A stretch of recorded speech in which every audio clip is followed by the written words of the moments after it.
Da, da, da, da, da. Hello, everybody. Welcome to the show. You can turn the camera on if you want, Sam. I don't. We like to a little behind the scenes. See, so Right, people right. people can Makes it see more us. personal. Right. Not that some people care, but not everybody cares. For those tuning in, the show is about to start in less than a minute or ish or so. Happy Valentine's. We have Sam Davidson on the board for a vacation. Aaron Zommers. Reed Galen is on the show from the Union. Your calls as well. And a little what's worse regarding Valentine's. So here we go. Welcome in, everybody.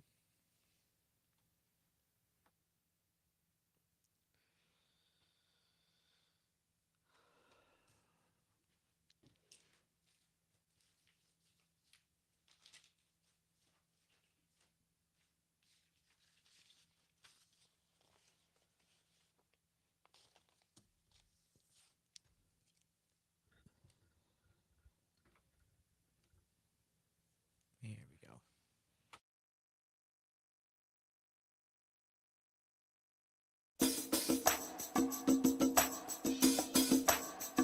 Live from the Civic Media World Headquarters in Madison, Wisconsin, it's the Todd Allbaugh Show.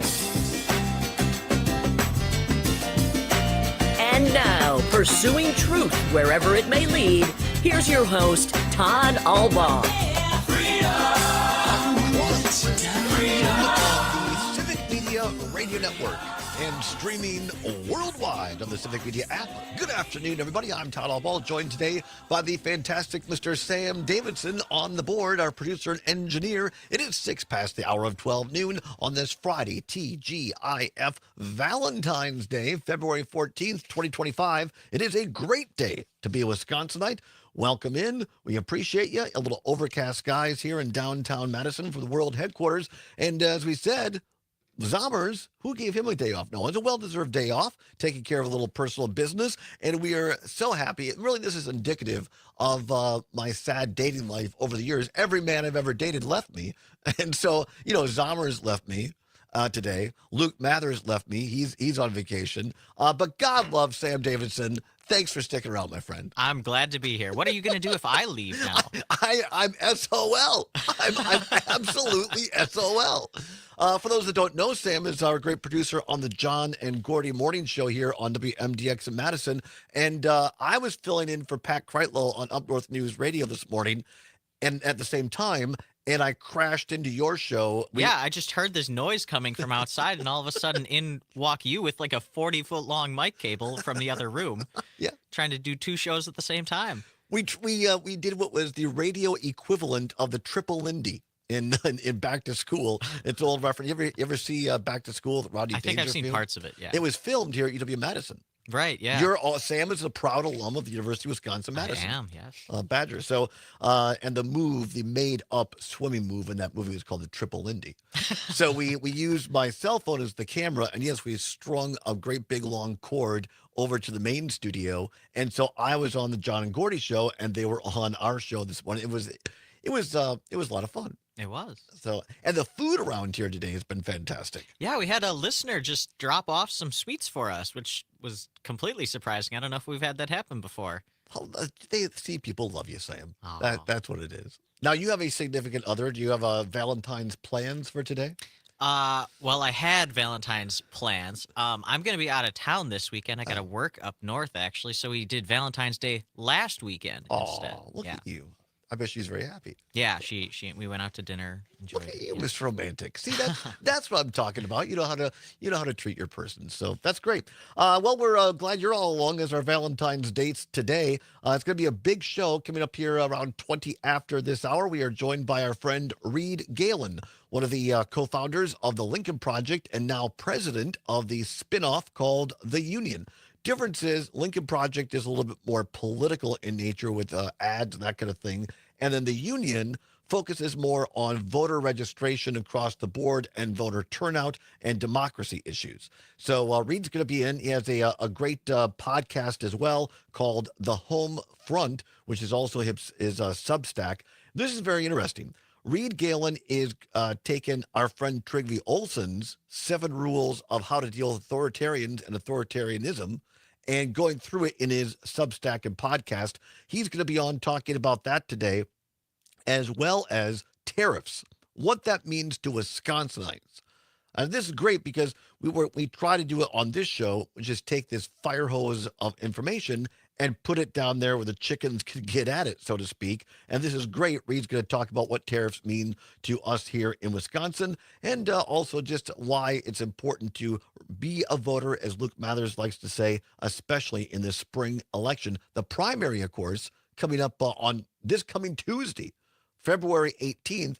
Big primary for the Department of Public Instruction here in Wisconsin, local elections as well. Check your local listings. And then the general election coming up on April 1st. So Reed's going to talk about that. And then in hour number 2, our What's Worse for today. Yes, a Valentine's Day edition. Now, Sam, you're a romantic. You did a little something special, but I think a lot of people get a little annoyed because, there seems to be a lot of pressure if you have a significant other to make a show of affection, and it seems contrived and made up to some people, and that gets people very salty. Yeah. This morning on the John and Gordy show, which I normally produce, John apparently hates Valentine's Day with a burning passion. He hates the obligations that it brings, and apparently his wife hates it as well. So Really? I guess it works out for the both of them. Well, why did that take by John did not surprise me? I don't know. Yeah, I can see how a lot of people feel this way. Right. They do, There's I pressure. guess. So we'll get into that and do a what's worse in hour number 2. Right now, though, I want to make people aware. Going to be perhaps in some parts of the state, a little dicey of a commute this afternoon. We have winter weather advisories for Pertner, as my granddad used to say, the entire state except the far northern counties, say Superior over to Ashland, Bayfield, but every place else south of that area is under a winter weather advisory of some type. Brittany Merlot, one of our meteorologists here at Civic Media, says the snow will move in sometime between 2 and 3 o'clock this afternoon, depending upon which part of the state you are in. And then it's going to ramp up. And later this afternoon, all evening long into tomorrow, at some point, some of the snows could be heavy at times. Some places from the southwest and kind of curve up and to the right, say, take into Wisconsin Rapids, our listeners at WFHR, over to some of our listeners, perhaps in the southern portion of the WXCO Wausau listening area, over towards Green Bay, roughly that part of the state, maybe 6, 8 inches plus. In some locally 9 inches in some places, slightly lower amounts north and south of that area. But it sounds like everybody's going to get something out of this storm. And then, wow, bundle up. Starting Sunday and into Monday and Tuesday, temperatures are going to drop. We'll struggle to have highs above 0 a couple of those days as well. So have you got your parka ready, Sam? I'm not looking forward to the cold. My house doesn't have like an actual heater. I just have like electric heaters in the, like around the base of the Base room. heaters? Yeah. Those are not great. No, makes my electric bill crazy high too. So not looking forward to the cold, but we'll put up with it. Well, yeah, a lot of people feel that way. So just be prepared for that. And I mean that when you get in that situation, I've lived in places like that as well. You have to open up like the counter doors below your sink to make sure the pipes don't freeze and all that kind of stuff. And of course that just gets messy if that happens. So yeah, some seriously cold temperatures starting on Sunday into early next week. So be aware of that. Again, most of Wisconsin except the far, far north under winter weather advisories for today. A couple of headlines for you before we bring on Reed Galen here. According to WisPolitics this morning, Susan Crawford, who is the what we're going to call her the rule of law and common sense candidate, who is taking on the radical extremist Brad Schimmel. But Susan Crawford, the more reasonable candidate in the state Supreme Court race, their campaign has launched 2 new ads today hitting Supreme Court rival Brad Schimmel on abortion. So those ads are up and going today. Also, Congressman Mark Pocan here in Madison of the 2nd District putting out statements on Elon Musk and federal contracts there against, of course, that's been kind of more than a little to deal with. Might get into some of that with Reed Galen here coming up. We talked a little bit about this yesterday. It turns out that one of the contracts that was uncovered called for, I believe it was Department of State or Defense, to spend $400 million in electric vehicles from Tesla, specifically from Tesla. And when MSNBC kind of broadcast this, I made aware in real time, night before last, they went in and took out the word Tesla. And after it was taken out, Elon Musk at Rachel Maddow on MSNBC. Why the lie? Why the lie? After they'd already edited their own government contracts, what the government put out. So we might talk a little bit about that with Reed Galen as well. If you're looking for a debate between the two Supreme Court candidates, by the way, Crawford and Brad Schimmel, the two have agreed on a debate ahead of the April 1st election. Going to be on March 12th. March 12th, primetime 60-minute debate. Going to be before an invite-only audience at the Lubar Center at Marquette University Law School's hall. I'm assuming that Civic Media will most likely cover that as well. That is coming up on March 12th, a debate between the two state Supreme Court candidates. That should be very interesting. And glad that they both agreed and to go along with that, of course, as well. Speaking of electric vehicles, Quick Trip's electric vehicle charging stations project is now in limbo after a federal funding cut by the Trump administration. Now, this is exactly what Reed Galen's been talking about at the union and on his podcast and Substack. According to the Wisconsin Department of Transportation, they said, quote, the current NEVI formula program guidelines dated June 11th, 2024, and all prior versions of this guidance are rescinded. All right. Reimbursement of existing obligations, quote, will be allowed in order to not disrupt current financial commitments, unquote. Governor Evers criticized the Trump administration's move, saying in a statement that NEVI, essentially electric vehicle programs, would have helped, quote, build infrastructure for the 21st century across Wisconsin, unquote. Quick Trip had intended in installing a bunch of these all across Wisconsin, places like Ashland, West Salem, Menominee, Chippewa Falls, and had planned to install more in 20 more in 2025. And now all of this is up in the air. Talked to a good friend of mine this morning, actually. She has a great idea. She said, you know what the governor needs to do next week with the state or the budget address coming up on Tuesday. I'll be anchoring our coverage along with Dan Schaefer and others here on Tuesday night for both the spring primary and for the governor's budget address. The governor should open up the budget address and say, you know what, Speaker Voss said that this budget was dead on arrival. I agree with him. But not because of Speaker Voss. It's dead on arrival because of Donald Trump and cutting the funding. We no longer, this budget I put together is based on norms, federal funding that they've already committed to Wisconsin. But we in Wisconsin can no longer, have confidence in Donald Trump or the federal government. And therefore, if the federal government doesn't hold up their part, this will be dead on arrival. I think that'd be a great way for Governor Evers to open up his budget address next Tuesday night. Things like Head Start, Pell Grants, childcare, all up in the air due to Donald Trump. How do all these cuts affect Wisconsin? How do you deal with authoritarians and authoritarianism? Stay with us. Our next guest, Reed Galen, will break it all down for us. I'm sure he'll be open to taking your phone calls as well. It's the Todd Allbaugh Show along with Sam on the 14th on Civic Media's Radio Network.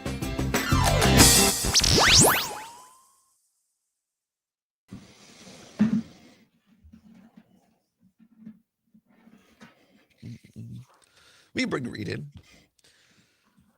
Reed Galen. Look at Reed. Look how patriotic. What a shot he set up there. I love America. I love America. Yeah, I know you do. So do I. How you been? I'm doing all right. How are you? It's a Friday. I can't complain. Yeah. Excited to have you on. No, thanks for doing it. I appreciate it. Oh, thank you.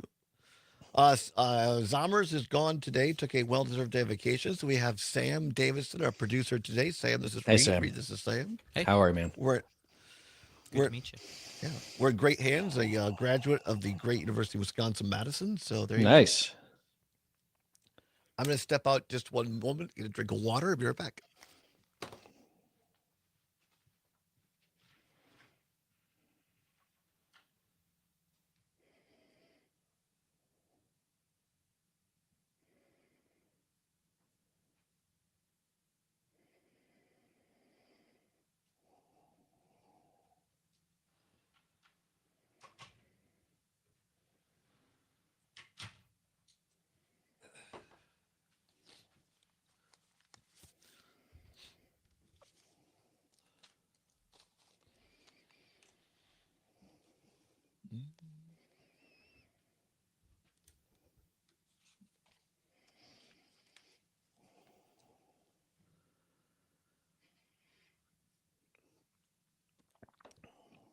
I believe in Matt. What's the best part of your day? Daily gratitude. 20 seconds. Thank you.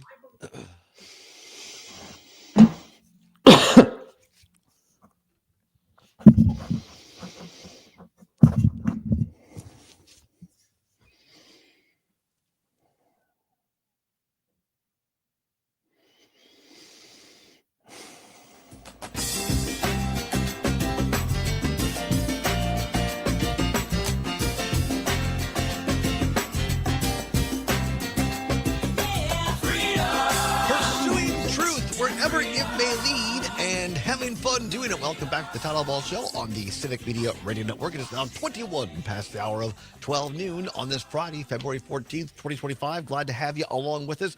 Remember, the most of the state under a winter weather advisory, all except for the very northern counties along Lake Superior. Snow moves in sometime after between 2 and 3 this afternoon. Several inches of accumulation are going to happen over the next 12 to 24 hours, making the drive home tonight in some parts of the state a little dicey. So be aware of that. We are happy to join our next guest, or have him join us today back on the program here. He is the president of the union, also has the Homefront podcast and a great Substack as well. He was a co-founder of the Lincoln Project and now, of course, running the union, which has a chapter right here in Wisconsin. And as it turns out, a great travel partner for one of our trips across the state of Wisconsin, along with our friend Trygve Olsen. Reed Galen joins us. Reed, thank you so very much for taking time for us today. No, thanks, Todd. Thanks for having me back. And it snowed 18 inches here where I live in the mountains of Utah last night. So We the got nothing to kids, complain about. the kids almost got out of school, but they did not. That's Trygve was on a tear this week on Wednesday, just grousing how Virginia got 3 inches and the kids were home again. And when I was growing up and we had 20 inches in Wisconsin and had walked to school uphill both, he was salty about this. Well, that's not new. I mean, 40 years ago when I was in elementary school in Northern Virginia, it was the same way, right? It would be a little bit snowy, a little bit icy in the morning, and by 2 o'clock in the afternoon, right, it'd be 40 degrees and sunny. Right. And it just, again, I think it's almost for folks inside the Beltway, Todd, it's almost like a psychological thing, right? Like they have Right. to freak out. There's the idea that like an inch and a half of snow can bring the world's capital to its knees is just an incredibly indicative thing, I think. Yeah, well said. We already have comments on the YouTube. LA Tom watching out there in Los Angeles says hopefully Reed will be on for the entire 2 hours. Well, he's welcome to if he wants. Very sweet of you. Also says Rick Wilson, your co-founder there at the Lincoln Project, is the best as well. So a shout out to all the good folks at the Lincoln Project. Reed, tell folks that might not know this. I'll call this spinoff. Maybe that's not the right Sure. word. I think but, that's right.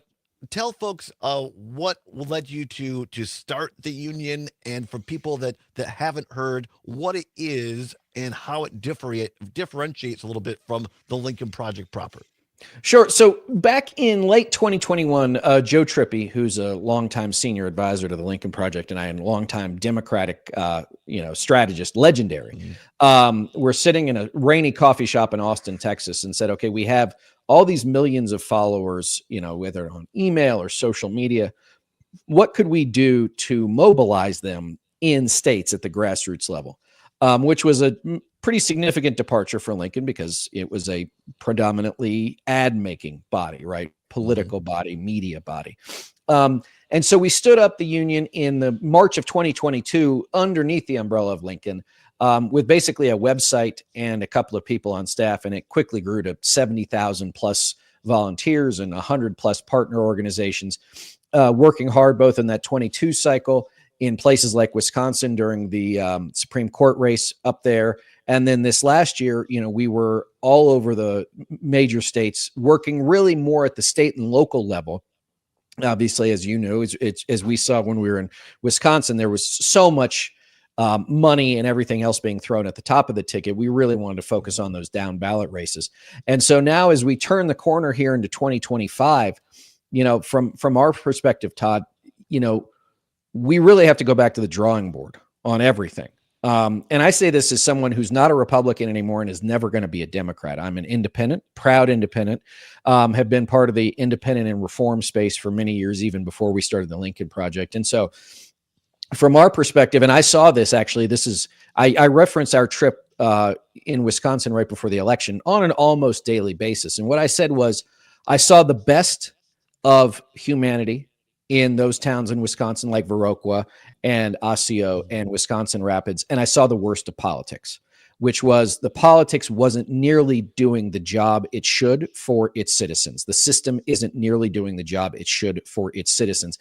And I think a big part of that is that there are a lot of places where, if you're represented by a Republican, you're rarely going to see them because they don't really care. They figure, okay, I've got your vote. If you're represented by a Democrat, you're not likely to see them. They assume, okay, I'm going to have your vote. And what do we see?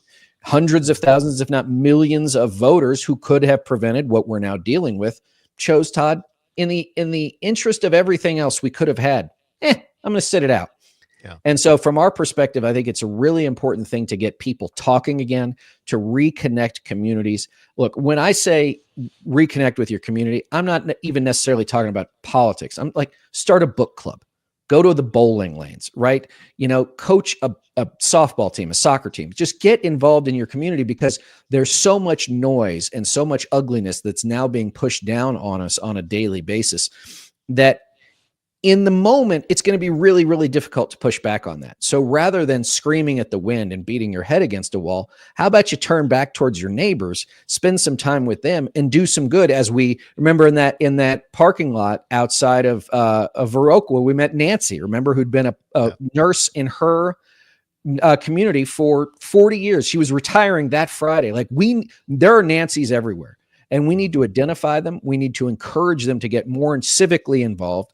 Maybe a Nancy would run for office. But the reason why I referenced Wisconsin so much was because those green shoots of what we can and should be, not only as a state like Wisconsin, but as a country, are absolutely there.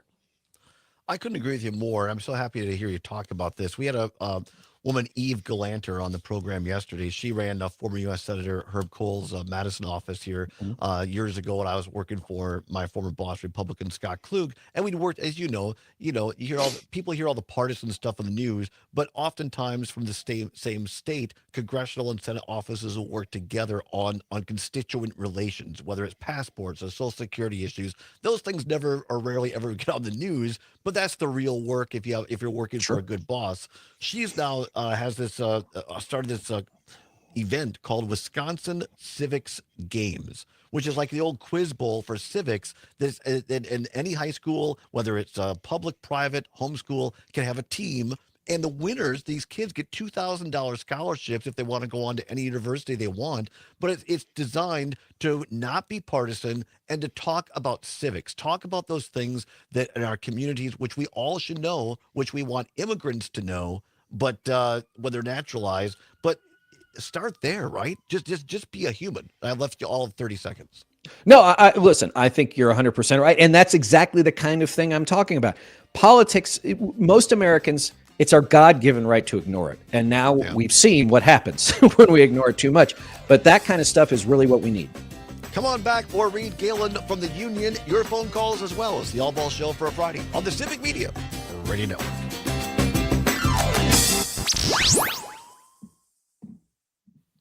Sorry about that. I cut you a little short. No. Are you kidding me? Thank you for having me. No, this is great. We'll you want to talk about the latest Substack stuff on authoritarian. Sure. What Yeah, absolutely. Yeah, sure. Absolutely. I Happy really to. liked. I really liked the part about making it look the whole thing about the tariffs and the used cars. I read a story before you came on now today in this politics that Quick Trip, which is one of the biggest gas station convenience store chain in Wisconsin, Quick Trip is now putting on hold all of these EV stations that they were planning to install Mhm. because the funding's been cut.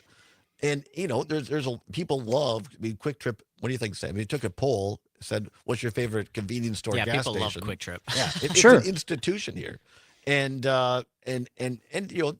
these guys give money to both sides, like most big companies do. But here they are putting EV stations in places that you and I have been in Mhm. across the state, and now they're saying, "Yeah, time out. We can't do this." Right. So that's the real impact on people. Well, it's the real impact on people, and not only that, if you think about it, that means all the people who had to manufacture those things aren't going to manufacture them. All the guys who had to install them, which I assume most of them would be electricians, because it's not like you or me could go and plug something in like that without frying ourselves, No, yeah. right? And all the people who would stop and wait for 20 or 30 minutes while their car recharged, they were going to go inside, get a Coke, get a cup of coffee, get a sandwich, whatever it was, right? Yeah. They're not going to do that now. Yeah. And so that's the thing.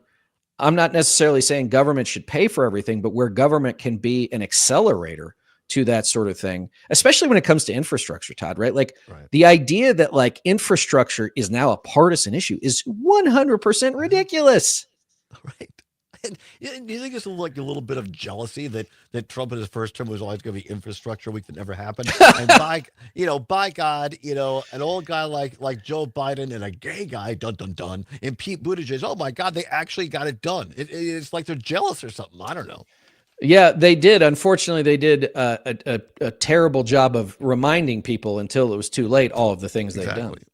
But meanwhile, let Mitch McConnell take credit for it down in Kentucky. He was happy to stand next to Biden when it was building bridges in Kentucky. Yeah, because he's no dummy. Right. He's old, but he's not stupid. He's a hunkerer. He knows how to hunker. He does. And he better hunker quick, because they really don't like him. That's a fact, right? What is it? When is he up? This year. Got reelected? 26. Yeah. He's not going to run again, do you think? I can't imagine. I think, as I understood it, the whole thing was him trying to figure out how he could make it through one more year. I think he had I don't know if this passed, but I think he was trying to get the Kentucky legislature to pass a law that said that if a sitting senator resigned or left or whatever, that the governor of the state had to appoint someone of the same party, because obviously Andy Bashir is a Democrat. Yeah. So, I who knows? Wow, but that's it's a guy, I know I should have more grace, Todd, but like, this is a guy who could have stopped a lot of stuff along the way. And he doesn't get much credit for me now once he's on his way out the door. No, I'm the same way. I mean, I said yesterday at the show, I'm like, hey, fine. I'll give a little thanks to him for voting against Kennedy. But the question is, if they needed his vote, would he voted against Kennedy? Right. And I think that like McCain did on Obamacare. Right. And I think that's the same reason why he voted against Hegseth, because he knew that they had it with Vance to pass, to confirm him. Again, it's all well and good, but yeah, if they needed the vote, he'd have been there. Yeah, I agree on that one. Sad but true. All right, less than a minute. We'll come on back. How are you doing? All in all, pretty well. I'm pretty. Some of my friends, like colleagues here, or friends, are like, "Why are you so calm? Why are you not?" I'm like, I understand. It's not that I'm not anxious, but I actually believed what I said before the election, when I had people like you and others and said, "Look, if this goes the wrong way, it's most likely the end of institutional democracy in America that we've come to know for 250 years." Right. We said, I believe that, and now we're seeing it happen. So it's not a surprise. Right. Not only, yeah. And again, the Hang on, here we go. 10 okay. seconds, yeah.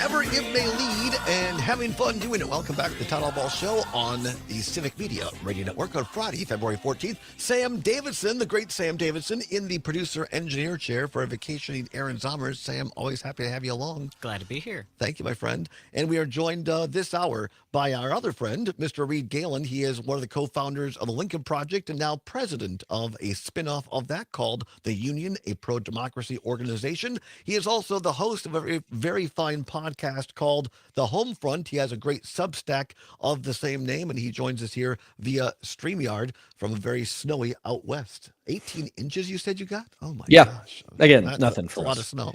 We've Well, lived a here lot of snow 10 for me. we've lived here 10 years and the kids have had 2 snow days and I think they were both like 5-foot blizzards. So yeah, this is Oh my nothing. God. That's crazy. If you'd like to join in and ask or read a question, give us a call, 855-752-4842, 855-752-4842. Reed, let's pick up where we left off, or what we're, for those who want to watch on the stream on Facebook, Twitter, or X, whatever you want to call it, YouTube, Facebook, whatever. We have a stream, and Reed and I were kind of our quote unquote off the air show. Let's just pick up there. Friends of mine, a few colleagues have said, why aren't you more angry? Why aren't you're so calm in all this stuff happening? And I said, well, it's not that I'm not concerned or not. I'm very deeply disturbed and bothered by what the Trump administration has done in 3.5 weeks. But I actually believed what I said on the air on the microphone before the election, along with you and others, that said if Trump got a second term, that for all intent and purposes, it would be the end of institutional democracy, at least that you can rely upon consistently of the United States of America. I believe that's largely already happened, or is the process of happening. Is that over the top reaction, Reed? What do you say? I don't think it's over the top. I think we're both cursed. We have both have the curse of the Cassandra, right? To be right, but never believed. So I see all these things and let's just take one example. So there have been a lot of what I'm going to call inaccurate headlines. Federal judge stops X. Federal judge orders halt to Y. Well, they issued an order, right? No one is listening to it. And I said that last year when I saw an article in the New York Times with Stephen Miller, who's Trump's sort of, Goebbels redux, that why would anybody think that they're going to listen to the judiciary, right? Because the enforcement mechanism of the judiciary belongs to the Marshals Service, who answer to who? Pam Bondi, the new attorney general, right? Or maybe a federal judge could demand that the military haul Elon Musk before a judge. Do you think the military is going to do that with Pete Hegseth sitting there? I don't think is. So my point is, like, it's not that you shouldn't be concerned, not even that you shouldn't be upset, but you shouldn't be surprised. And if you're not surprised, then you can say, okay, what is it that I can do at this moment that matters? What is wasted energy, right? Doom scrolling, wasted energy. Screaming at the wind, wasted energy. To use a terrible ocean metaphor, Todd, if you see the wave coming, you can do one of two things. You can let it knock you down, or you can dive under it and live to swim again. And I think that's what we need to do a little bit more of until we have a better understanding of just how long this tsunami of anti-democratic authoritarian action is going to last. And I don't think it's going to go away anytime soon. The Democrats in Congress didn't have a plan. They, not surprisingly, we've seen a few places institutionally where, as we saw with this assistant U.S. attorney in New York, she resigned rather than give New York City Mayor Eric Adams a pass. But here's the other part too. For so many of your listeners is, do your neighbors, one, care what's going on? Two, is it affecting their daily lives? And three, he said this is what he was going to do, right? I saw a survey, his polling numbers. He's 49 approved, 52 disapproved. That's as high as he's ever been. Yeah. And that's frankly pretty good for a modern day American president, who are more like French presidents, right? If you get to like 38%, like, you're doing well. So the fact that he's at almost 50-50, we should say a couple of things. One is a lot of the country is tuned out, and not like we are, where it's like, I'm going to protect myself against the crazy. They're like, I don't want to hear it. Yeah, I don't want to see it. And he said this is what he was going to do. Why are you so upset about it? Yeah, I know all kinds of people on both sides of the political spectrum are like, I just can't right now. I'm just I'm not paying attention. I want to get back to pick up on what you just said there. You wrote a great piece this week in your Substack from the home front. You're taking our friend, your colleague, Trygve Olson's 7 Rules for Dealing with Authoritarianism. You're breaking it down in these Substacks, but you brought up this really great point I want to pick up on that you just mentioned here, Sure. and that is, how does it affect us in the United States? More importantly for this show, how does it affect people in Wisconsin? And you have a great example on tariffs. Share that with people because, again, as my favorite Judge Weissman from Tennessee likes to say, put it down there where the chickens could get at it. Right. I like that. I'm going to steal that. No, the example I used in this is very amateurish because I'm neither an auto expert nor an economist. But tariffs are a tax on incoming products. The administration, the Republican administration, has said that they're going to put a 25% tariff on incoming steel and aluminum. Well, we use a lot of steel and we use a lot of aluminum. About 60% of an American car, a new American car nowadays, is made up of steel. And so think about that. If now the parts that go into a car are, let's say, 25% higher, car companies don't make a ton of money per vehicle as it is. So they're going to have to raise their prices, which means that dealers are going to have to raise their prices, which means that people who were in the market for a new car might now, Todd, be in the market for a reliable used car, which means that, like we saw during the pandemic, although that was really related to a shortage of microchips, now the used car market is going to heat up, and those cars are going to become unaffordable, not for the person who was thinking about the new car, but for the person who needs it to get to work, right? And so now, instead of buying a 2019 Toyota Corolla, and I'm biased on behalf of Toyotas, they'll run till the wheels fall off, right? Now you've got to get a 2011 Kia or something, doesn't matter what it is, right, where, there's probably a lot more wear and tear on it. There's probably, the wheels are probably a little bit, run down. The brakes are a little bit run down, which means, okay, maybe you pay $9,000 less for it, but you're also going to have to put $8,000 or $9,000 worth of work back into it. And what if it breaks down? And the people that I'm most worried about, and I think are going to be most harmed by this, are people that actually have to go to work, that don't get to sit at home, that probably are wage earners. They're in the service industry. This is not the kind of thing that in an inflationary economy, as we're going to see, and tariffs will hurt in that regard too. They're the people who will be able to afford it the least and will be harmed the most. And the last thing I said, and this is more just as back to my infrastructure thing, is like, and in a lot of the places where these folks work and live, like, there's no reliable or desirable public transit to speak of. And so it just creates this very, very difficult thing where maybe now, I had one job, Todd, now I got to go get 1.5 jobs, or maybe that same car that I had to buy, I got to drive Uber with now because I got to make up the difference. And this is what happens when you just start throwing taxes on people. They're 100% regressive, right? If a car goes up 5%, I can probably afford it. If a car goes up 5% for somebody else, there's a really good chance they can't. 100%. And I think what you just laid out there, that's not affecting folks in more democratically voting areas like Madison or Milwaukee, where there might be more work from home jobs or that sort of thing. These are places like we went to on our tour: Richland Center, Viroqua, Amory, Wisconsin Rapids, where they're trade jobs, or they're working people, where not that people working from home aren't working people, but they're more jobs where you have to show up. And you have to have reliable transportation. And oftentimes you're driving 45 minutes, maybe an hour one way every day. Now, for those folks, and those are the areas that voted in higher proportion for Trump, those folks are now going to have to pay for or can't afford their car that they need to work. Again, it's a great example of voting against your own interests. Well, I think that's right. But again, I think it's also important to understand that it takes two to tango here, which is, I think that for too long, Democrats have really just assumed that working class voters of all demographics, white, black, Latino, whoever it was, would just come to them because they said they were Democrats. It's clearly not true. And I would say this too, is that I would venture to say that in some of those places that are probably more heavily minority, those folks might need cars to get to work too. And there are a lot of the people that stayed home. And, I saw this, as we were driving around and when we were in Wisconsin Rapids, I think, and we were talking about the paper mill that had gone out of business. And, over the last 30 or 40 or 50 years, in the good old days of the 60s, 70s, and 80s, Todd, right? A lot of the upper Midwest states like Wisconsin were union states, right? They were heavily unionized states. And when a lot of that manufacturing went away, those unions went away with them, and the Democrats did too. And so all of these places that might have been blue redoubts for decades, right now were just empty, and Republicans are rapacious, and they went in and gobbled them up. And all they're not doing anything productive. They're just keeping people angry, saying, you may not like them, but they've abandoned you. They don't like you. They're a bunch of, East Coast elites, whatever it is. And if people will, you can't beat a plan with no plan.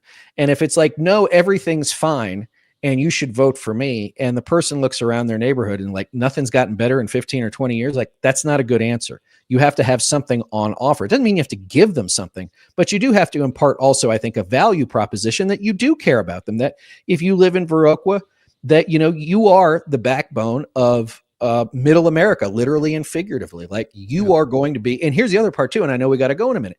Like the country and the world will always need people who know how to fix things, because I can promise you and I do not know how to fix things. No, he knows. And, he knows. and yeah.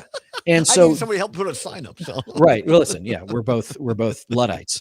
But the point is that those people can and should have every opportunity that everybody else does. And just because they don't live in a big city or a fairly wealthy suburb doesn't mean they shouldn't.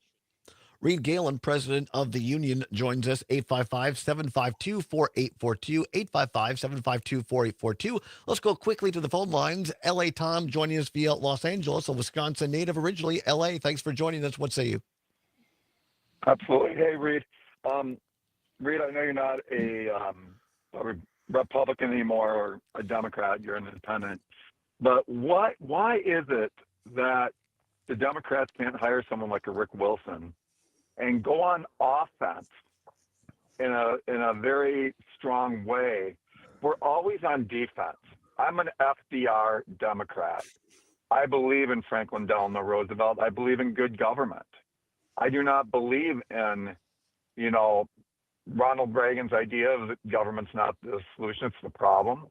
I do not believe in money in politics. I do not believe in a lot of the policies that the Republicans have actually put forth.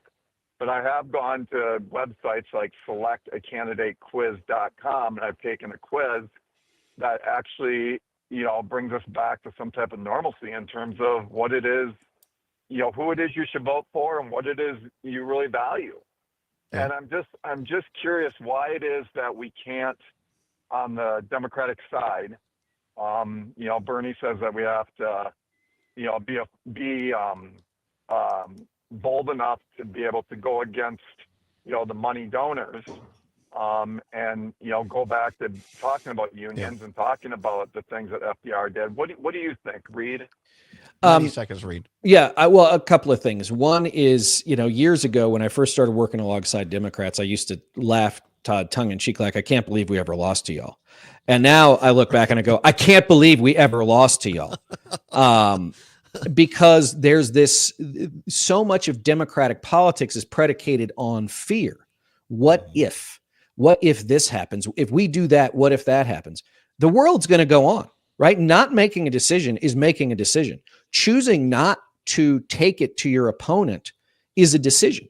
And the idea that you're uncomfortable, and I think it really goes back to the idea of belief, Todd. I think there are a lot of Democrats who are so, divided up on, whatever demographic lines have been assigned to them, that there is no North Star for the party. And if there's no North Star for the party, or there's no Bill Clinton or Barack Obama to provide that for them, then they're sort of at sea. And I think that it is a party very much at a crossroads, where you have a lot of people who are like, if you want to worry about those things and you live on the Upper West Side of New York, like that is fine.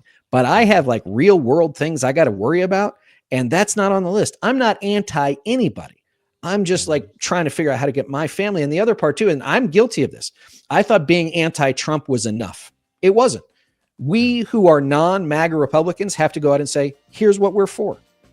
I also like Brian Schatz, the Democratic senator of Hawaii, who says, talk like normal people. Right. That's important too. Yes, come on for back. Sure. One more segment with Reed Galen, president of the union. It's the Allbaugh Show on Civic Media.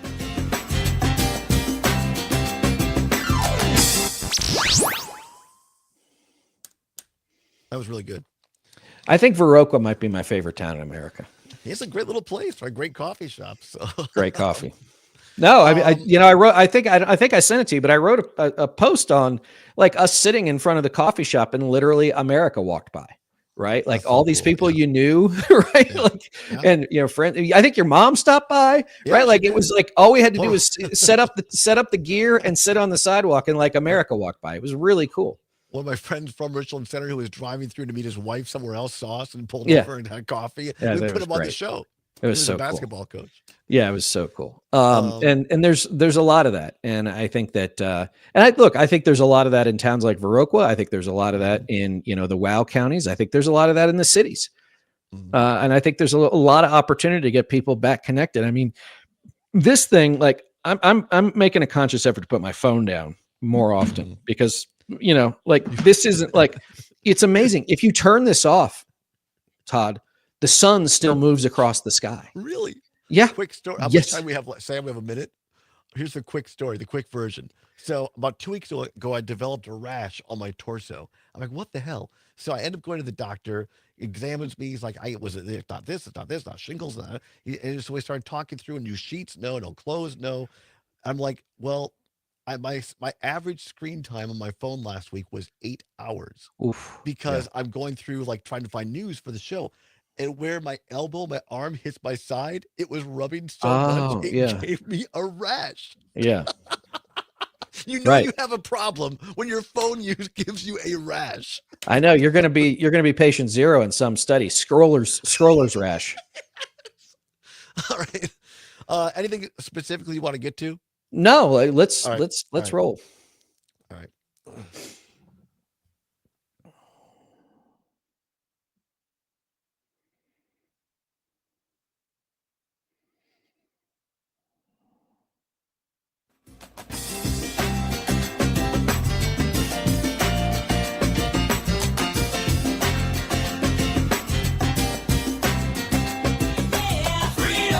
Pursuing truth wherever it may lead and having fun doing it. Welcome back to the Allbaugh Show on the Civic Media Radio Network. It is 9 before the hour of 2 o'clock. Top of the hour, ABC or CBS News, depending upon which station you were listening to. A weather update, weather advisories for most of the state. Several inches of snow going to hit during the drive home this afternoon through tomorrow. So be aware of that, of a weather update. And then hour number 2, including today's What's Worse, which is Valentine's or every other made-up holiday.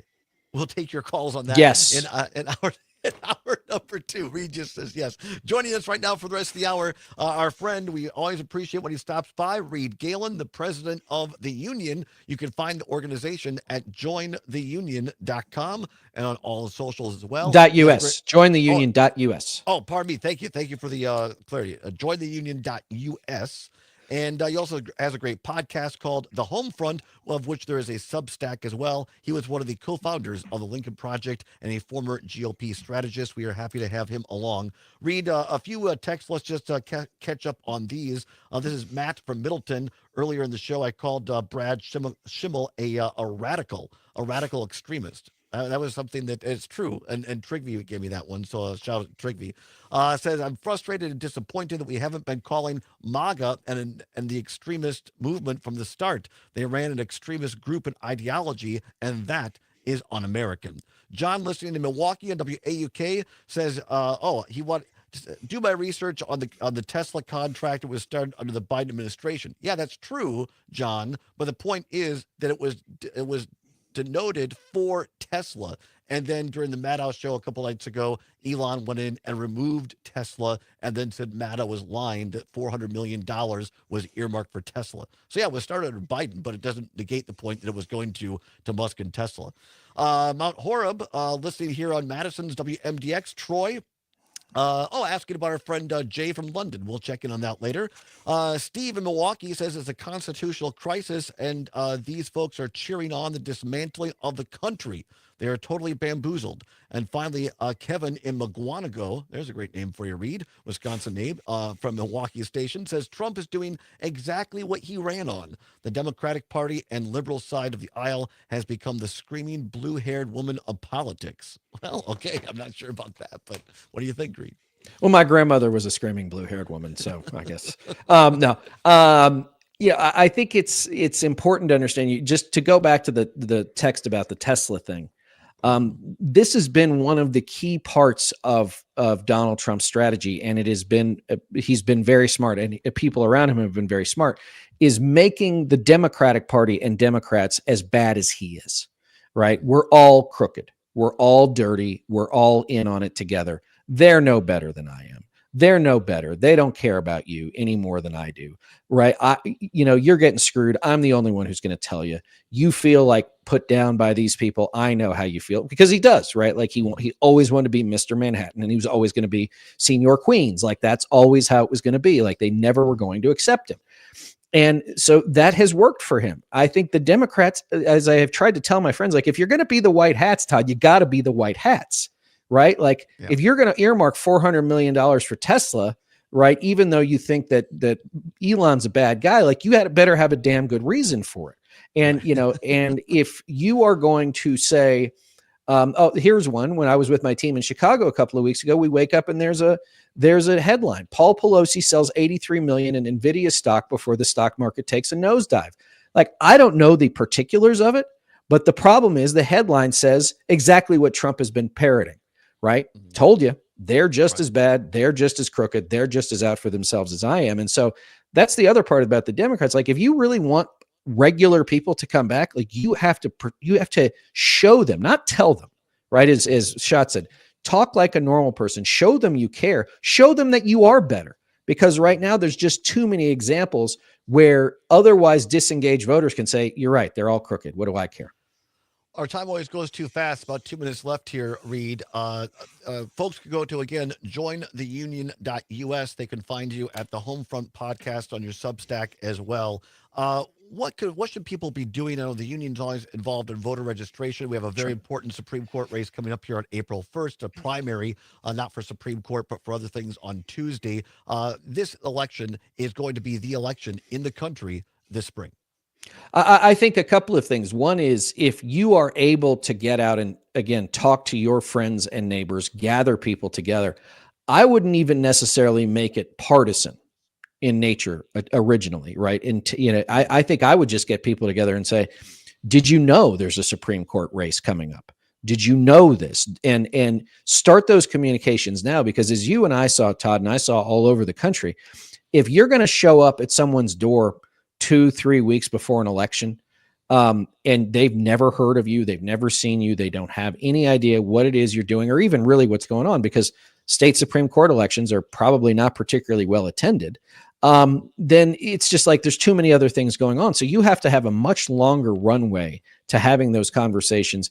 And then again, to your point about what Scott said, like, what does this actually mean for your life? Those are the kinds of things I think you have to take into account. If person A gets elected, here's what this means for you. If person B gets elected, here's what it means for you. And it's not high-mindedness. It's not anything about, very narrow band issues. It's, what is this going to do to you? What is it going to do to me? What is it going to do to our state? Yeah, I think that's great. I mean, 1 minute left here, but the Republican state assembly speaker and some of the people in the assembly, Republicans now, wanting to basically put parameters on postpartum care for women. And I've said, if I were a Democrat, I'd be going out and saying, well, look, last time I checked, Republican women have babies too. If Republicans want to hurt women, it hurts all of women, not just Democratic ones. Yeah, and and that's a really good point, Todd, is like, first of all, why? Right? Why of all the things you could choose to do, would this be the thing? Especially when Republicans are like, we got to have more babies. So you want to have more babies, but you don't want to take care of mom. Got it. Bingo. Okay. You always nail it. Reed Galen, jointheunion.us, president of the union. Reed, thanks for taking time for us. We got to do this soon. Thanks, Todd. All right. Thank you. Have a great day. Hour 2 straight ahead. A little Valentine's What's Worse on the Civic Media Radio Network. You're amazing. Thank you. I really have a good appreciate weekend, it. man. All Take right, care. You too. Bye-bye. Bye.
Welcome back, everybody.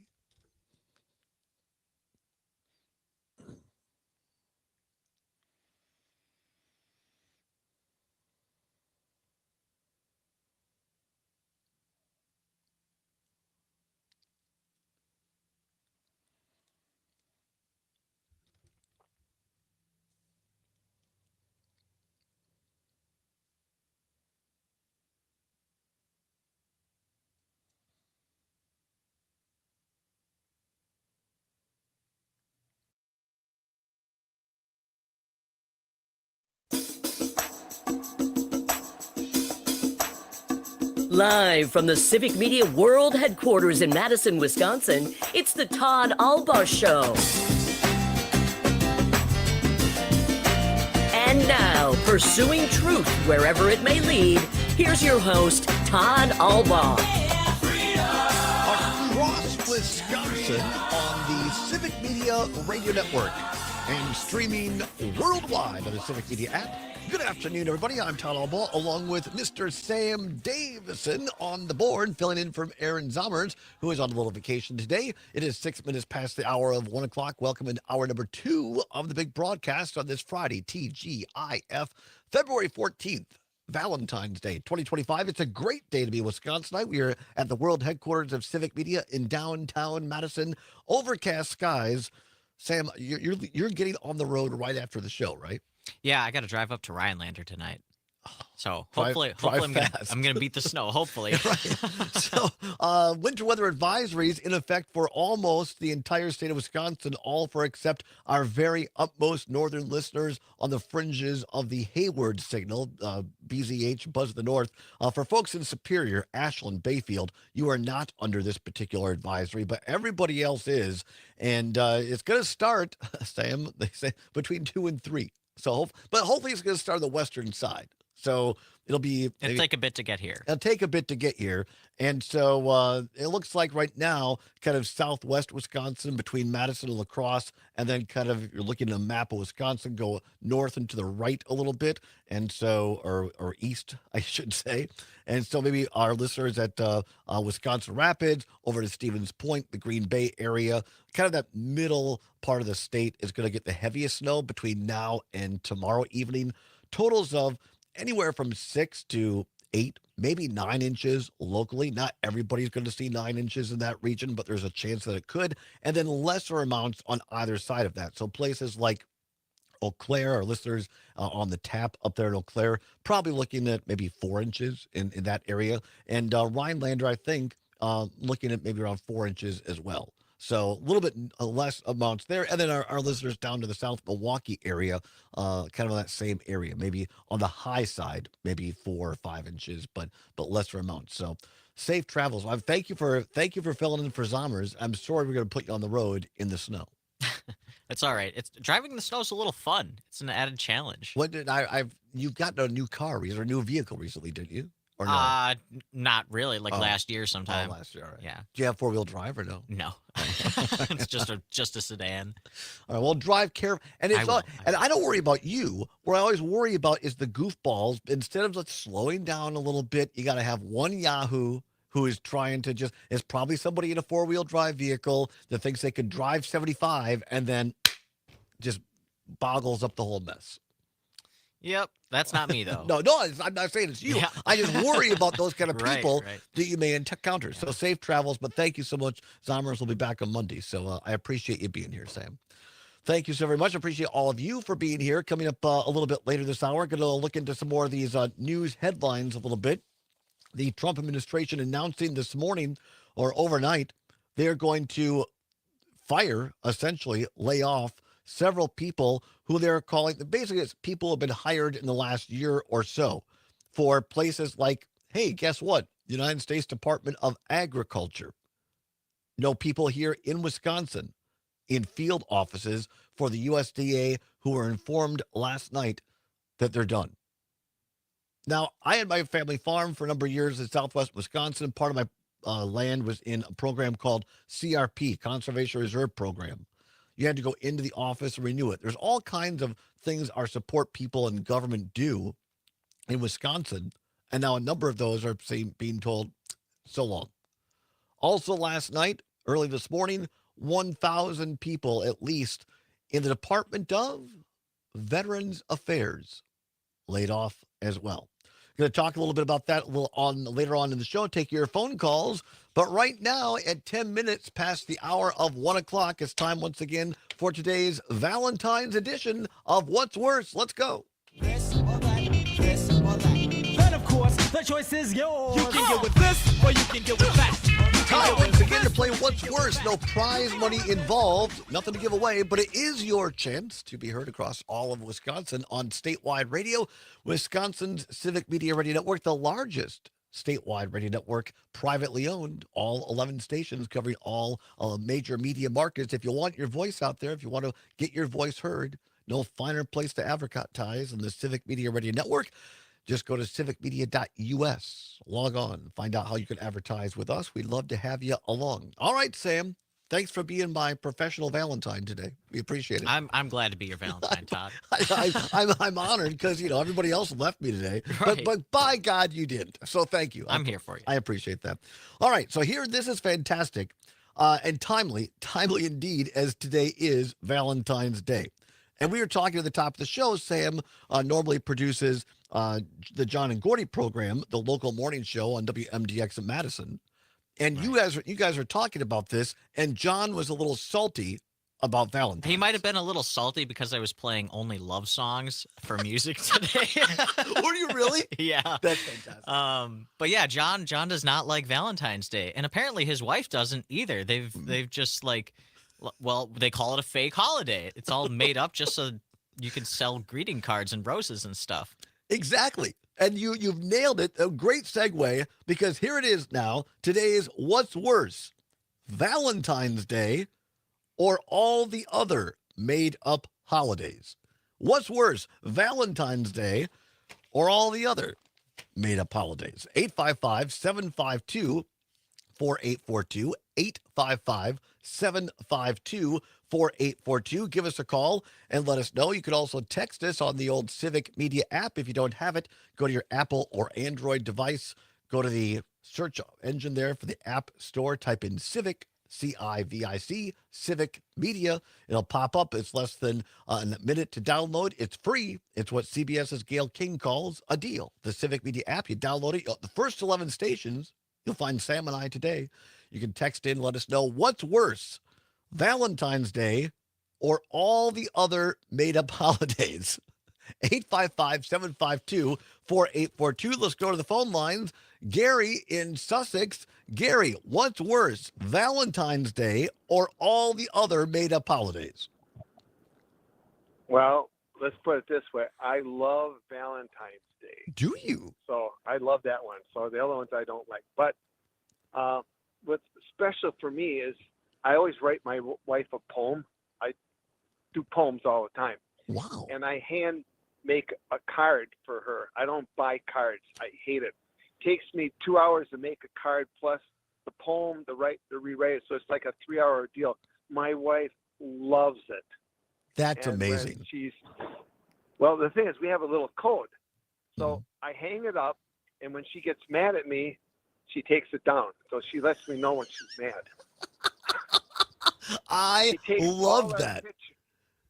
She takes the pictures that we Uh-huh. have of her and I together, and when she gets mad, she turns them upside down. So that's how she tells me. But when that's she's great mad. because it She probably doesn't- alleviates a lot of like arguing and yelling. It's just you know if those pictures are upside down or if the card's down, you're in the doghouse.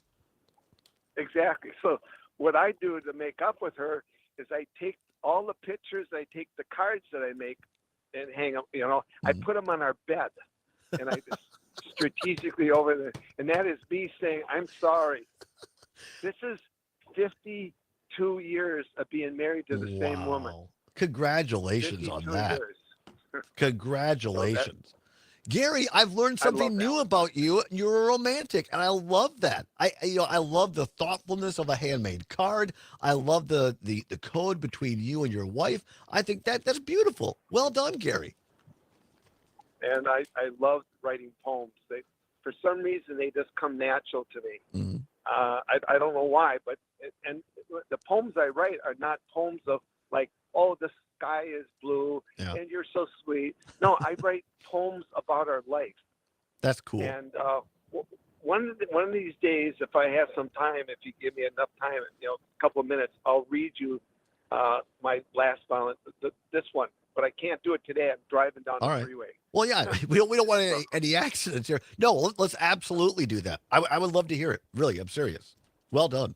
Great Sure. call, Gary. Thanks for All right. letting us know that great story. Have a wonderful Valentine's Day with you and your wife. All right, very good. Gary down there in Sussex. 855-752-4842. 855-752-4842. We go to Gene in Eau Claire, listening on WCFW The Tap. Gene, what's worse, Valentine's Day or all the other made-up holidays? Well, I do like Valentine's Day. And the real reason I called is that was outstanding what Gary had to say. It showed me a different side of this man. And outstanding the way that I did some couples counseling. And I just thought that was just amazing. Gary, you get an A+.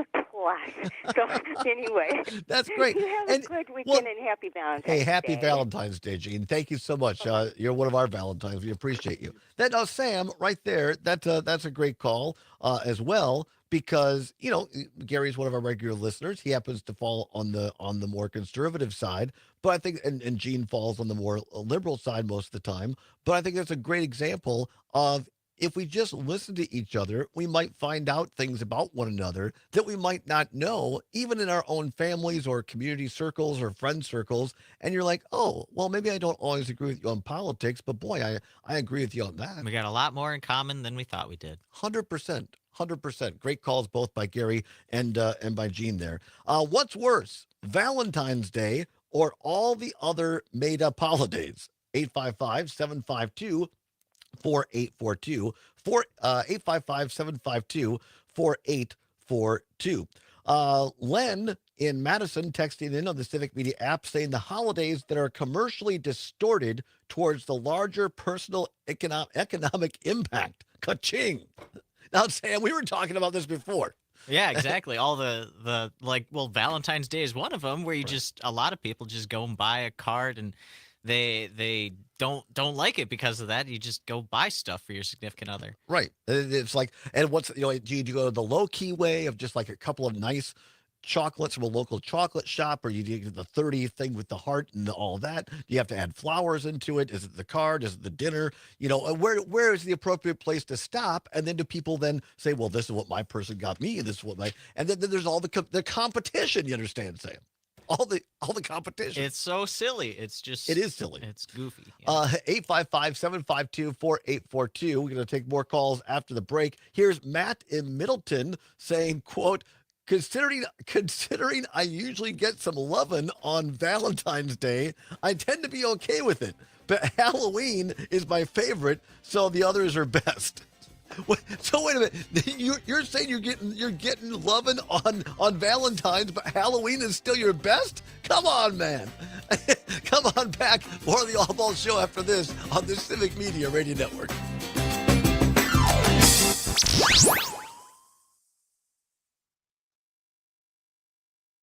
That was fantastic. He's just okay with it, he says.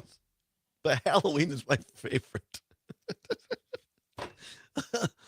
All right, very good, Gary. Or not Matt. That was funny.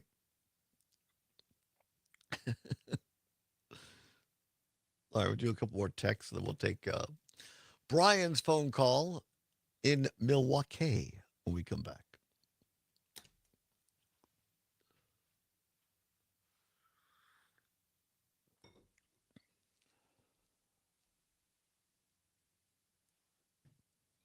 Oh, can we use the?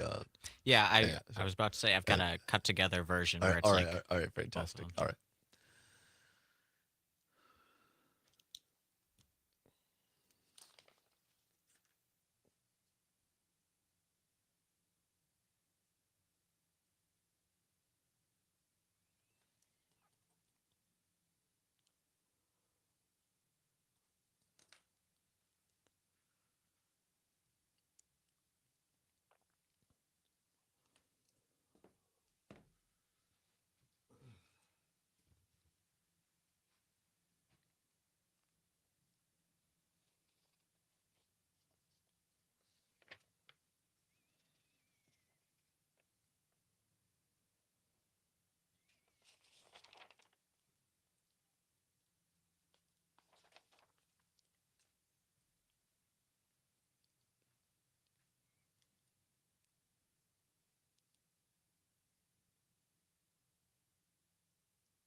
I'm just a gigolo, and everywhere I go, people know the part I'm playing. When the end comes, I know there's not just a gigolo.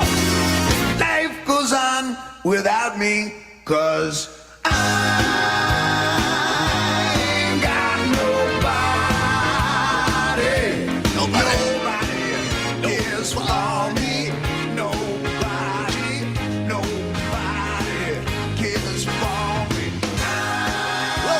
The Todd Allbaugh Show on the Civic Media Radio Network, 21 past 1 o'clock. That is my theme song on Valentine's Day. In the end, you know, I'm just a gigolo, and I ain't got no... Well done, Sam Davidson. That was fantastic. it is a great song. I didn't know about it till you pointed it out to me. It's a classic. Now, I don't have my notes in front of me because I filled in for Pat Kreitlow this morning on Up North News, and he always does a Today in History. And the original, it's Otis. God, if Perry is watching, he can tell me who it is. The original songwriter for that was an old, there it is. I think it was, well, Louis Prima did a version. That wasn't it, but it was somebody else who did the original version, American version. And that was based on a European or Austrian song. And today it went to number 1. I think the Otis whatever version. It wasn't Otis Redding. It was somebody else. The song went to number 1 today. So that's why it was Today in History. But then David, the version you just played is David Lee Roth, which was just because it combines the I ain't got nobody. It fits so well, right? Yeah. It really does. Now that's not Sam's problem. He has somebody, right? But that's everyone has left you behind, though. Exactly, but not you, Sam. Oh. God love you for being here. We appreciate it. I love that song though. I could just jam out to that. Oh, it's a great tune.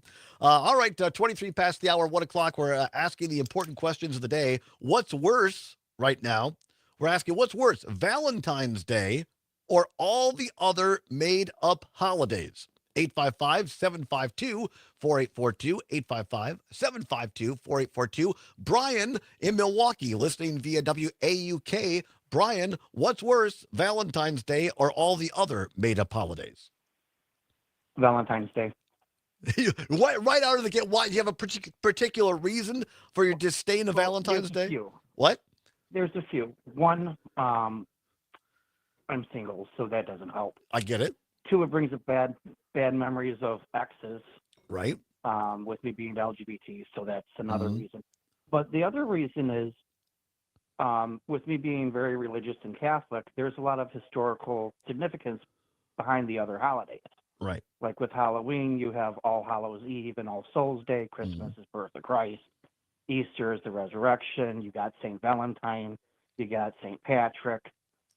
You know, and for me, that was big times with the spending time with the family, going to the Christmas parade, St. Right. Patrick's Day parade. You know, big. You know, we'd all go to church Easter Sunday, Christmas Eve. You know, and have these big meals. You know, with families. So Right. they have significance behind it. Yeah. To me. Totally get that. I appreciate it, Brian. No, I get it, and you know, I think we also yesterday was Galentine's and Palentine's Day. Speaking of made-up holidays, but it focused on friendship. And I've had a couple of friends reach out today, and we've talked back and forth. We can still celebrate, I guess, you know, platonic love of friends on this day. But I appreciate the call. 855-752-4842, 855-752-4842. What's worse, Valentine's Day or all the other made-up holidays? Off the text line, Dana, listening in La Crosse, says, here's a Valentine's tip. Dana says, buy 2 Valentine cards, write the saying from one into the blank space of the other. All done. So Dana's saying buy one that has a poem or has something written for you, and then just copy that into the blank one. Well, you can just like open up the cards at the stand, can't you? You can just copy it right off of there and only buy one card. Right. Well, now with cell phones and stuff, you just take a screenshot of it, yeah, or a photo, yeah. Absolutely. That's genius. That is really genius. Also, a listener from Waukesha says sweetest day is actually worse than Valentine's Day, had all the others made up. Now, see, I think that there's a lot of validity to that. Do you and your girlfriend celebrate Sweetest Day? Can't say that we do. Yeah. See, I think the commercialized people are really trying to get a twofer there. Yeah. You can't expect a card for Valentine's and Sweetest Day. They're just trying to invent another holiday. Exactly. You're 100% right, Sam. Julie, listening on WXCO up in beautiful Wausau, says Valentine's Day is not too bad. Christmas is the worst. It's so wasteful, just a holiday to get people to buy stuff no one needs. Jesus wasn't born in December. Well, there's that as well. But, you know, I've told I'm not going to tell the whole story, but the short version is my first time going to El Salvador, I spent with my buddy from college and his family. He went off to visit the local girlfriend, so I was there with his family. I didn't know hardly any Spanish at the time, and they had no what we would call a proper Christmas tree. It was an arborvitae with a string of lights on it, and they had a very simple but wonderful meal of turkey and a soda and rice, and there was just great music, and of course it was warm and palm trees. There were no big gifts, no big tree. It was just spending time and enjoying the company of one another. So I think that any holiday to me, that's what it should be about. Yeah, that sounds like a very nice time. Yeah, it was a lot of fun. So, but you're right. Who was it there? Julie saying that Christmas absolutely gets over commercialized. What else we have here? Brian, that was a call. Let's see here. We have this is fantastic. Mark, one of our longtime listeners from Prayer to Stack. Mark says, "Here's a poem I wrote for a friend." Quote, "Though the stars may grant no wishes and the gods may answer no prayers, I am glad you are my friend, and for you, I'll always be there." Now, how about that? That's fair. We have these poets that are our listeners that I had no idea were so talented. That's great. What else do we have here? Mark and Persac says, my response to the trolls. Okay. We'll just end on that note right there, the nice part of it. Yeah, there's always going to be trolls, but that's fine. I don't care about that. Sam, what do you think? Valentine's Day or all the other holidays combined? Made up. I mean, there's so many other made up holidays. Like, I think together they outweigh Valentine's Day. Yeah. I would say that all the others combined are probably worse than Valentine's. I think it, like so many of these questions, it depends. To one of the caller's points, it depends if you're alone, it might be more difficult, or if you have a significant other. But for all those who celebrate, happy Valentine's. That is What's Worse. We appreciate you dialing along. We'll have all new What's Worse coming up on Monday. Right now, stay tuned. A little news, weather, and sports break back after this on the Civic Media Radio Network. Nobody, nobody, nobody, nobody, nobody, nobody, nobody, nobody cares for me.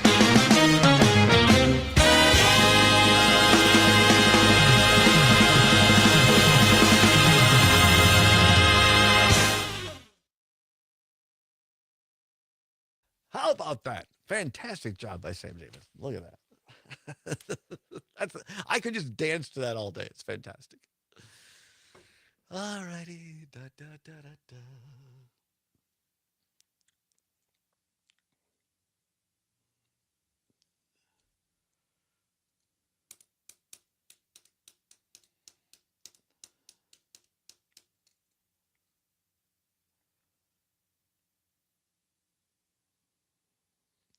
Kimber in Muscatine says Halloween is the only holiday in my house, so I don't know.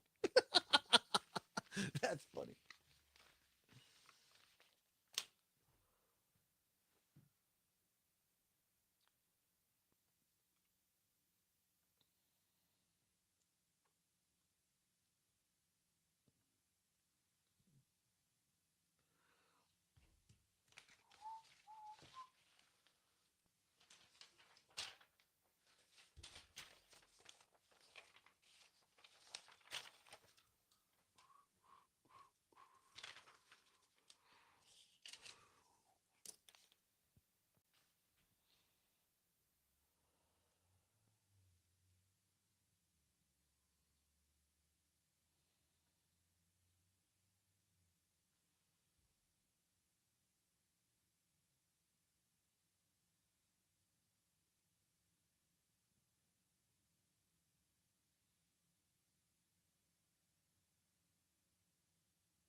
"30 seconds."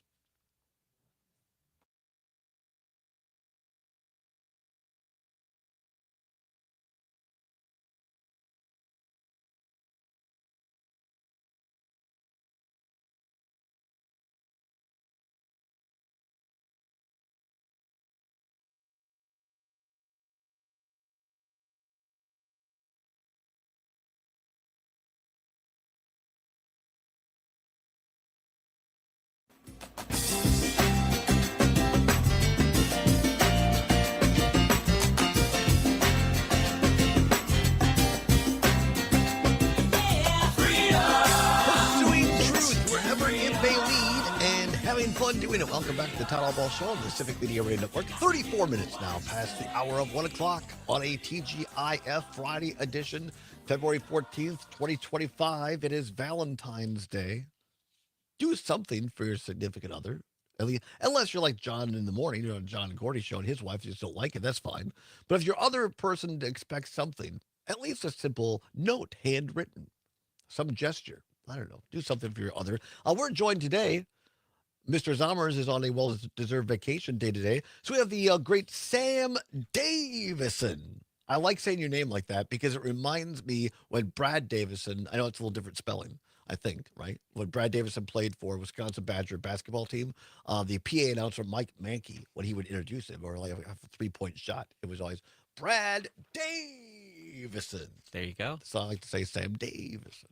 Do people like your name? Do they? I guess I haven't asked them. I think it's a great name. It's a strong broadcasting name. Oh, thank you. Yeah, being that you're a broadcaster. Yeah. But you're also a historian. Yes, I'm actually going to grad school right now to be a history teacher. That's fine. You want what grade do you want to teach? Middle or high school, probably. You're going to do the. I'm not trying to be funny. You're going to be doing the Lord's work because regular listeners of this show, some of my best teachers / professors were my history professors and my social studies teachers. So I had Ken Feed for in Richland Center High School for social studies in high school, in middle school, who I often quote on this program, Ken Lewis. And he put history and social studies in a way that made it fun. And so, he would we'd be preparing for quizzes, like, on China or whatever it was. And so he would play a game called the Wheel of Misfortune, where you would spin it, and he'd ask you a question, and if you are wrong, he'd say sad, bad, not glad. But you learn those things stuck with you. You learn it then, yeah.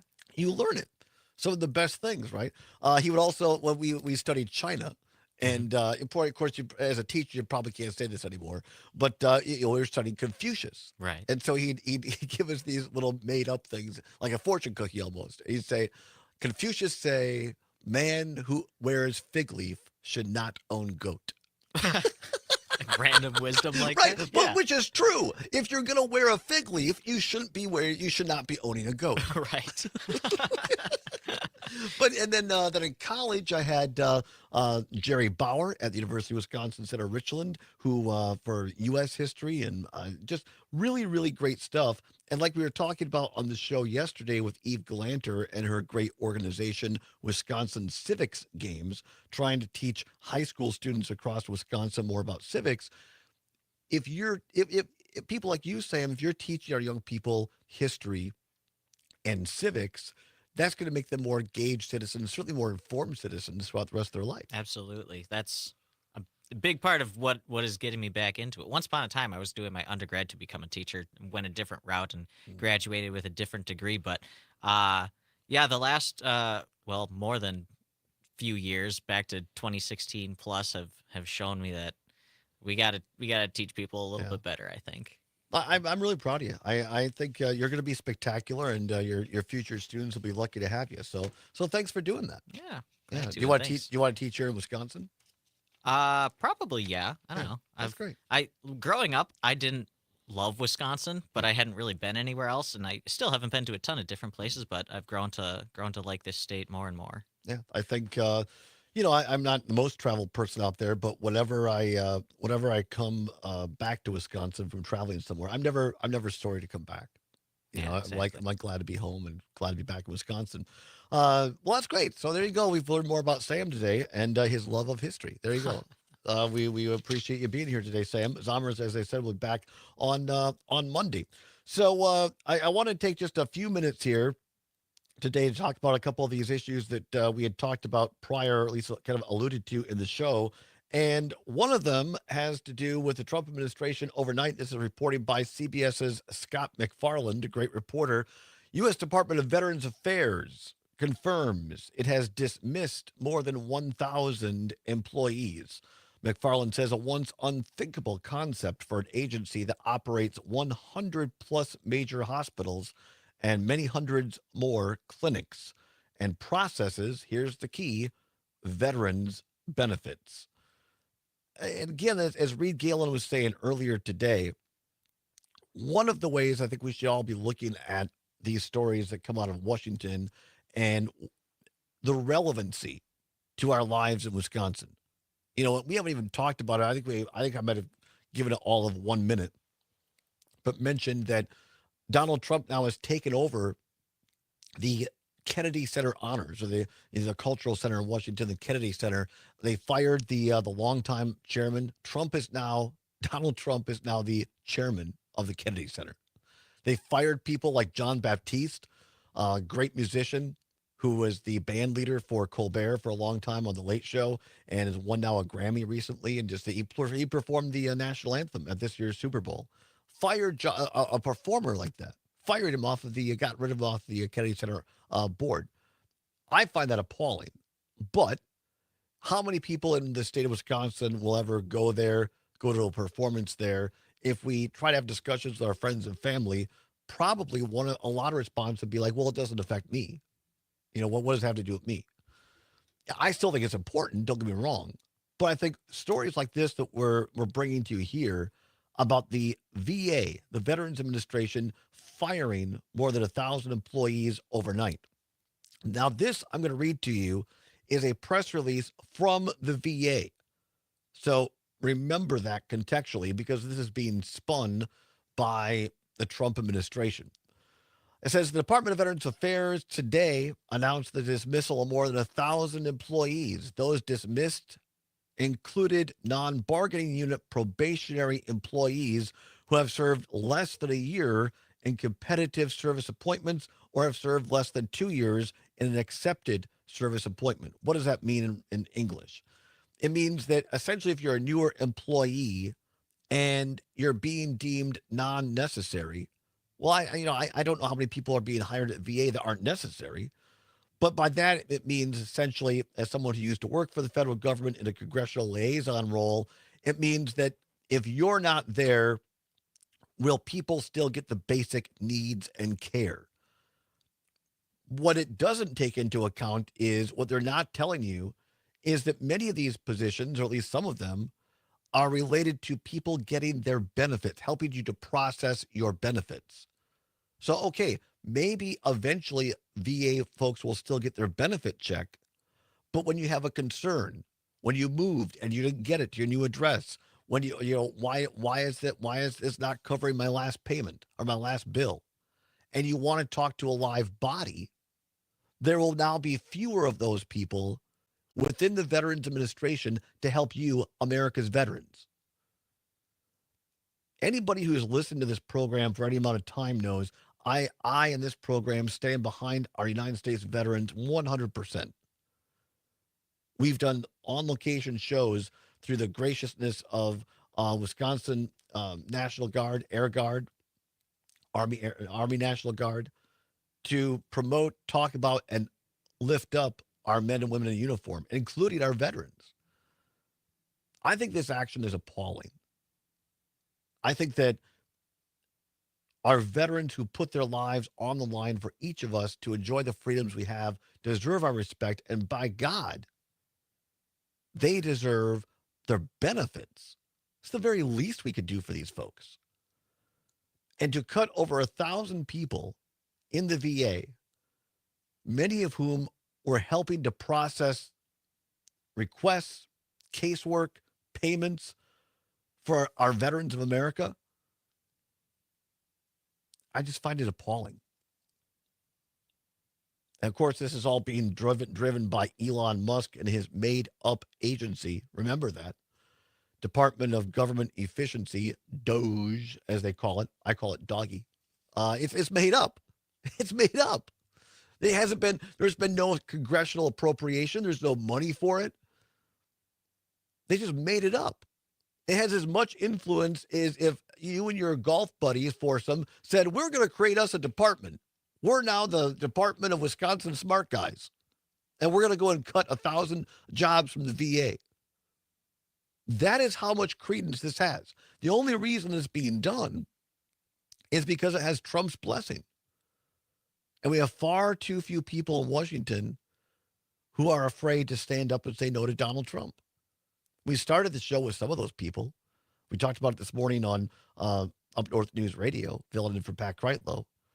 Eric Adams, a Democratic mayor in New York City, is indicted some very serious criminal charges in New York. And now the Trump administration trying to made a deal with him, a quid pro quo, saying, look, we'll dismiss these charges through the United States Department of Justice, but we're just going to, we're going to do it. It's called without prejudice. Now, Maggie Dawn comes up after us and she can explain this as an actual attorney. But in layman's terms, by dismissing it without prejudice means that they can bring those charges back at a later date if they don't like what Adams is doing. And you know what the quid pro quo is? They want Adams to start, quote unquote, cracking down and helping them on illegal immigration in New York City. New York City has ordinances, laws that protect folks there. And again, my former party, which I left in 2011, has long said we believe in local control, that people closest to government should make the decisions. And here you have the new Republican Party under MAGA and Donald Trump going in, making a deal with a Democrat who is under indictment on serious charges and making a deal. The local, I think it was district attorney from Manhattan, or a federal attorney, resigned. And she was a MAGA person. And she said, no, I took an oath to protect the law. Rachel Maddow had a bunch of this on MSNBC last night. In total, at least 6 people within New York and Department of Justice in D.C. resigned yesterday because they were unwilling to break the law at the order of Pam Bondi, Donald Trump's attorney general. So I think we have to ask ourselves as Wisconsinites, when things like this happen, when they make these so-called cuts and efficiency, is it really about efficiency in terms of what we pay for our taxes? Or is it the cruelty just the point? To score points. And how does this relate to our lives in Wisconsin? As someone who used to help handle Veterans Affairs for former Congressman Scott Klug, I can tell you there are all kinds of wonderful veterans in Wisconsin who want to get help every day. They deserve that help. They served our country. And now Donald Trump has gotten rid of at least 1,000 employees. And this is going on all across federal government. We talked about earlier in the show. Know somebody who in Southwest Wisconsin, whose spouse works for one of the bureau offices for U.S. Department of Agriculture. Fired yesterday. Headline in the Associated Press, Trump administration begins sweeping layoffs with probationary workers, warns of larger cuts to come. Ordering agencies to lay off nearly all probationary workers who have not yet gained civil service protection, potentially affecting hundreds of thousands. Say that again, hundreds of thousands of workers. In addition, workers at some agencies were warned that large workplace cuts would be coming.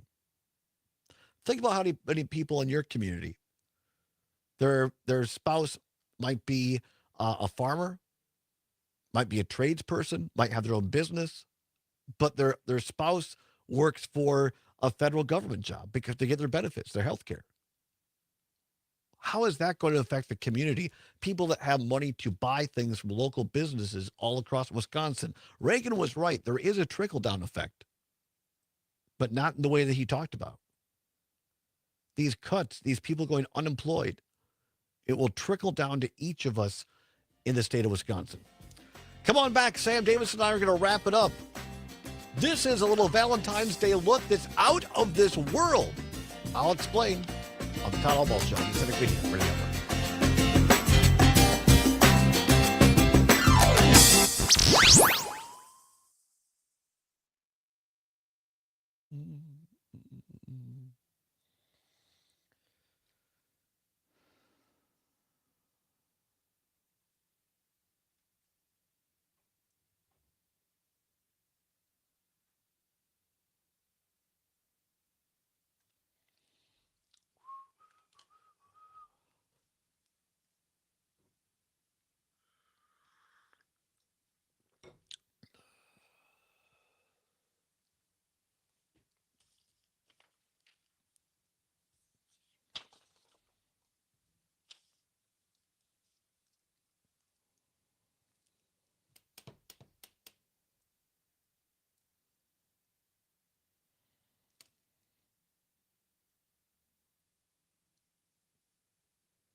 Welcome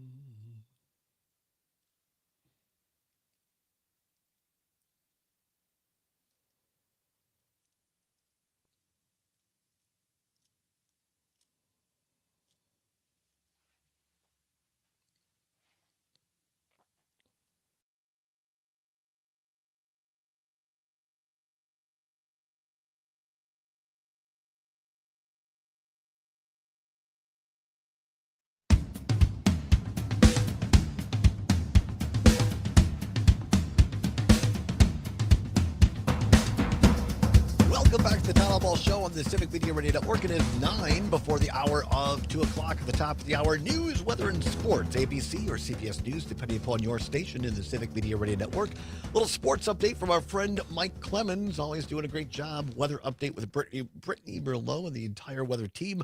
Remember, Wisconsin, all except for Superior, Bayfield, Ashland, all of the rest of Wisconsin under a winter weather advisory going into effect about now or so, expecting several inches across the state of Wisconsin, making the evening commute dicey at best. So slow down later on today.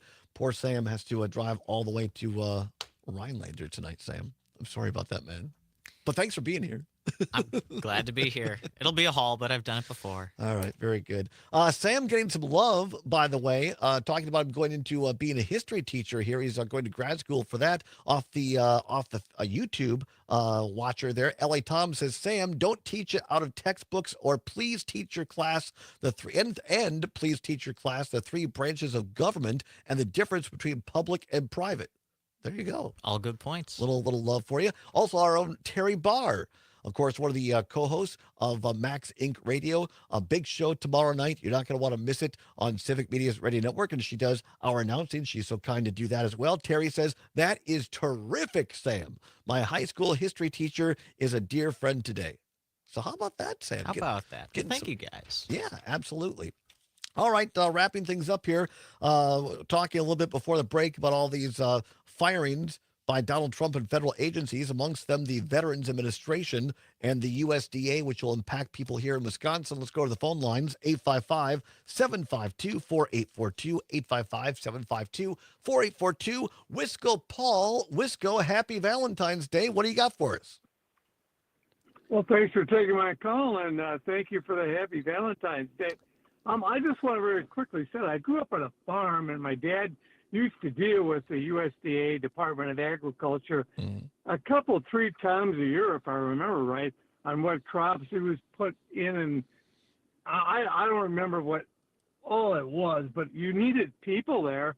And my brother still farms, and I know he deals with the USDA or Department of Ag several times a year on everything he does. So I don't get this. I'm a vet. I don't use the Veterans Administration a lot, but, you know, it's going to reach a point here, Tom. If you call into any of these departments, you're not going to be able to talk to anybody. Yeah. Maybe for a couple, 3, 4 days. How did Trump get the power to do this? And happy Valentine's Day to you. Thank you. Appreciate it. Appreciate it, Wisco. I'm going to quote the late, great Jock Ewing from the old CBS television show Dallas, who once there was the brothers Ewing, not Brady and Brandon, but JR and Bobby were fighting over Ewing oil. And Bobby was complaining that his big brother, the more evil JR Ewing, had not played fair. And Jock Ewing, their dad, said, boy, power ain't something you earn. Power is something you take. And, you know, to Wisco's point, Trump's just taking it. And nobody seems to have a backbone in D.C. to stop it. All right, let's end here on a Valentine's Day. I have a photo in front of me. It's not going to show up that well on the YouTube cameras there on Facebook. This is from Voyager 1, the spacecraft from near the planet Saturn, 3.8 billion miles away, from Valentine's Day in 1990. And about the photo, the great Carl Sagan wrote this. Look again at that dot. There it is. That's home. That's us. On it, everyone you love, everyone you know, everyone you've ever heard of, every human being who ever was, lived out their lives. The aggregate of our joy and suffering thousands of confident religions, ideologies, and economic doctrines, every hunter and forager, every hero and coward, every creator and destroyer of civilization, every king and every peasant, every young couple in love, every mother and father, every hopeful child, inventor, and explorer, every teacher of morals, every corrupt politician, every quote unquote superstar, every quote unquote supreme leader, every saint, and every sinner in the history of our species lived there on a mote of dust suspended in a sunbeam. Unquote. Carl Sagan. That kind of puts it in perspective, Sam. You know, Just a pale blue dot. just a pale blue dot. I love that. You know, we get wrapped up in, you know, did we make our loved one feel good enough today? Did we buy the right thing? At the end of the day, we're just traveling through space, and we're a dot in time. There's a drop in the bucket in the time continuum. My best advice: enjoy today. Tomorrow's never promised. Enjoy the people you're with. Tell them you love them, and enjoy the day. Enjoy the weekend. Badgers have a big game tomorrow here, I believe, taking on Purdue there. I think the game is at Purdue. You can hear it on the Civic Media Network and for free on the Civic Media app. I think game time tip-off is around noon-ish. Don't quote me on that, but you can find it out on civicmedia.us as well. Zommers will be back on Monday. We'll be back, God willing, again on Monday as well with a whole new week for you. Remember, the primary for state school superintendent is this coming Tuesday. Make sure to be a voter. We'll have election night coverage as well as Governor Evers' budget address on Tuesday evening with Dan Schaefer and others as well. Sam Davidson, thank you so much, my friend, for filling in. Glad to be here. Always a pleasure. Safe travels. Happy Valentine's Day to you and to each and every one of you. Thanks for listening. Whatever you're fighting for, whatever you believe in, do not give up. Keep banging your drum. We'll see you Monday. Maggie Dawn is next. Stay tuned.